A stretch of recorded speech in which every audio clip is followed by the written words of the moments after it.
December 13వ తేదీన విడుదల ఇందులో పాలు పంచుకున్నారు. వారందరూ కూడా నటించి ఈ చిత్రాన్ని విజయవంతం చేశారు. చిత్రానికి మెయిన్ దర్శకత్వం వహించినటువంటి పిఏ భాస్కర్ పూర్తి స్థాయిలో తన ఎఫర్ట్స్ అన్ని కూడా పెట్టి ఈ చిత్రాన్ని విజయవంతం చేయడానికి ముందుకు తీసుకెళ్తున్నారు.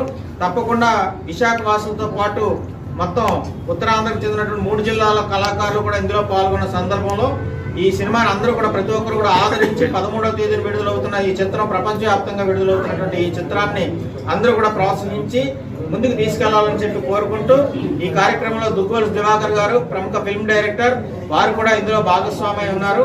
వీరాంజనేయ పిక్చర్స్ ద్వారా ఈ చిత్రం విడుదలవుతుంది. 13వ తేదీన విడుదలవుతున్నటువంటి ఈ చిత్రాన్ని ప్రతి ఒక్కరు కూడా ఆదరించి విశాఖ కళాకారులు ఉత్తరాంధ్ర కళాకారులు ప్రోత్సహించాలని చెప్పి మరొకసారి కోరుకుంటూ ఇది ఇలాంటి చిత్రాలు మరెన్నో రావాలి, అనేక మంది కళాకారులకు ప్రోత్సాహం అందించాలి. ఈ చిత్ర యూనిట్ అందరికీ కూడా ప్రత్యేక శుభాకాంక్షలు తెలియజేసుకుంటూ ఇలాగే ఈ పరంపర కొనసాగుతూ భవిష్యత్తులో మరిన్ని చిత్రాలను నిర్మించాల్సిందిగా కోరుకుంటూ కార్యక్రమాన్ని ముఖ్య అతిథిగా విచ్చేసినటువంటి పైడా కృష్ణప్రసాద్ గారికి కృతజ్ఞతలు. ఎందుకంటే ఇటువంటి కళాకారుల్ని కళా సంస్థలని సినిమాల్ని ప్రోత్సహిస్తున్నట్టు పైడా కృష్ణప్రసాద్ గారి ఆశీస్సులతో ఈ చిత్రాన్ని రిలీజ్ చేసుకోవడం జరుగుతుంది. ఈ రోజు ఇక్కడ పోస్టర్ ఆవిష్కరణ జరిగింది. వేదిక పోయినటువంటి నటీనటులందరికీ కూడా ప్రత్యేక శుభాకాంక్షలు.